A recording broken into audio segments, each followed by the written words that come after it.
Okay, so now we will do some more areas of equations that are relevant when solving them. So equations with brackets and how we solve them. Okay, so like any other simplification, equations with brackets are similar to you would recall that whenever you will have brackets, we solve them first and then try and get to the next steps. So let's say you have 3 times x minus 2 is equal to 12. Right? Now, how do we do it? First is we open the brackets.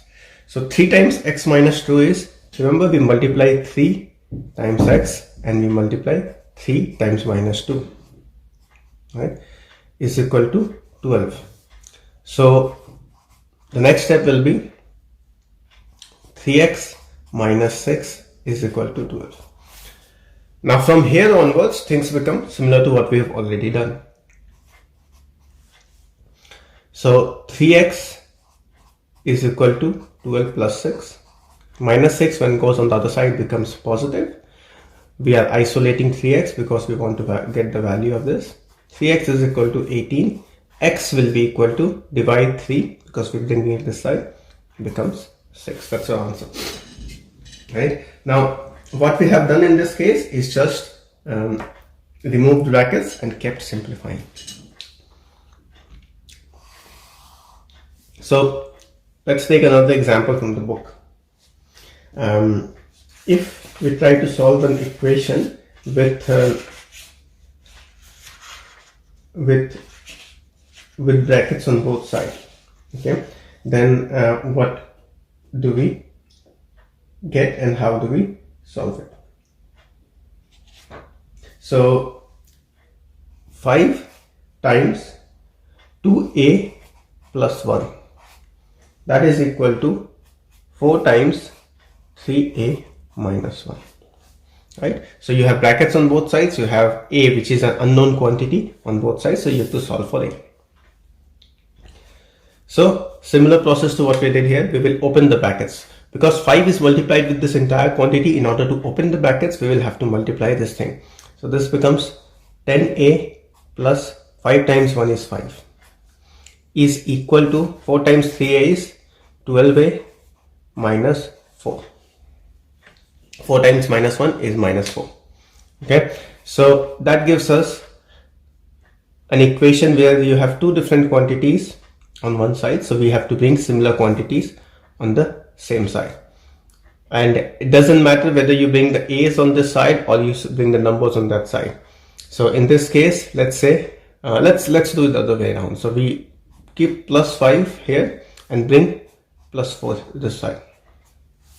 Okay, and on the for a I bring 12a plus 10a comes this side, becomes minus 10a.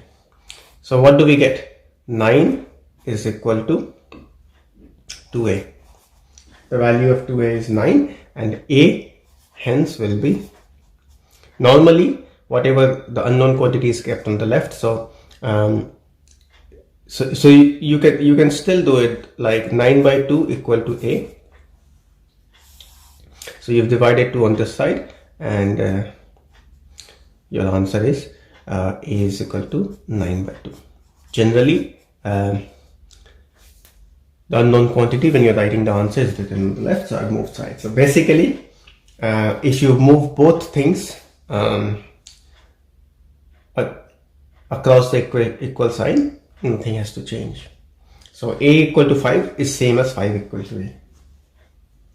Okay, so this is what we see, or this is how we solve equations using brackets. Now these are very simple examples, as you can imagine.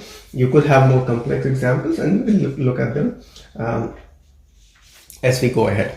All right, so let's say we have another, let's take a bracket as well as a fractional equation. So if you have x minus 2 by 3 is equal to x plus 5 by 4. Okay, now how do we solve this? Let's again understand how do we approach this problem before even trying to solve. So let's understand that there is a fraction here, there is a fraction here, there is a x minus 2 and this is x plus 2, x plus 5. Right, so how will we be able to solve it? The first step is this 4 which is divided on this side. Right, now it's easier to deal with just numerators.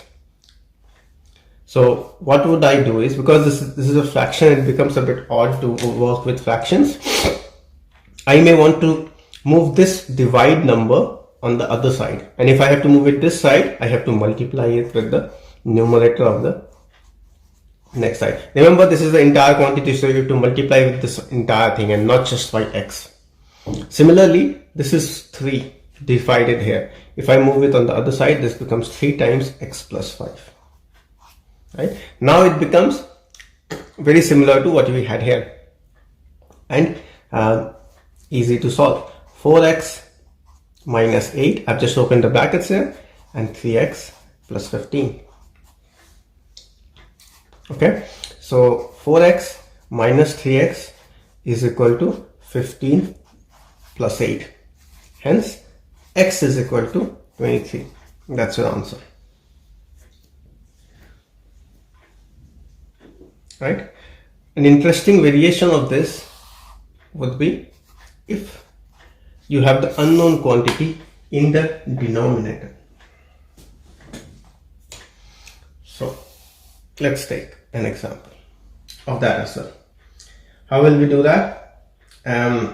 Let's say 3 by 2m plus 1 by m is equal to 2 minus 3 by 5m. This is from your book.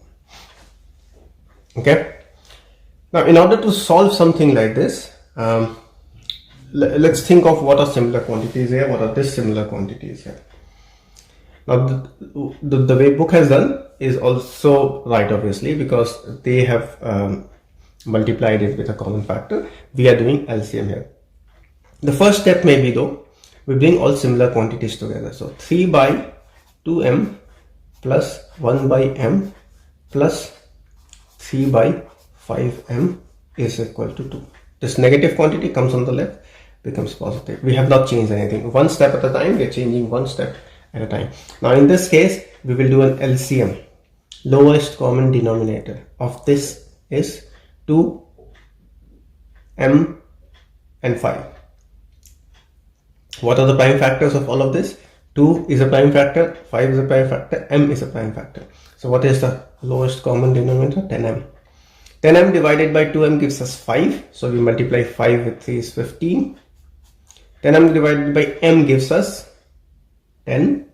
So we multiply 1 by 10. And 10m divided by 5m gives you 2. So we multiply this with 2. So this gives us 6 is equal to 2. Hence, this becomes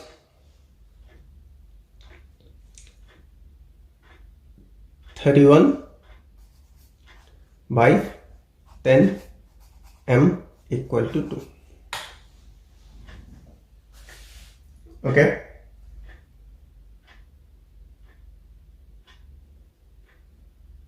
Now, how do we solve this? We say or 31 is equal to 20m. So see what we have done.